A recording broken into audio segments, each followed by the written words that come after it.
কাজের মধ্যে আমি একটা কাজই করি, রান্না বান্না, সেটাও আমার কাছ থেকে ছিনিয়ে নিলে তাহলে আমি এই বাসায় থাকবো কি করে? এই তুই আমার ব্যাগ গুছিয়ে দে, আমি চলে যাচ্ছি। আমি জানি তো তোর স্বামীর বাসা, তুই যাবি না, আমাকেই চলে যেতে হবে, আমি যাই। মা তুমি একটু থামো, তুমি থামো। এই কি বলতেছো তুমি? আসমা বেগম রান্না করবে, সে ভালো রান্না করতে পারে?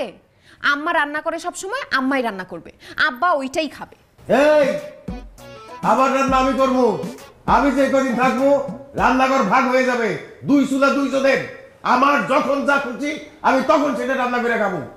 আচ্ছা ঠিক আছে আব্বা, আমাদের বাসায় 2টা চুলা আছে, চুলা এখন থেকে ভাগ হয়ে যাবে, একটা আপনার একটা আম্মার।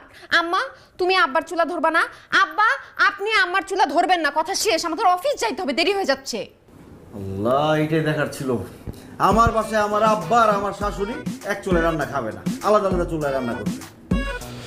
এই চলো।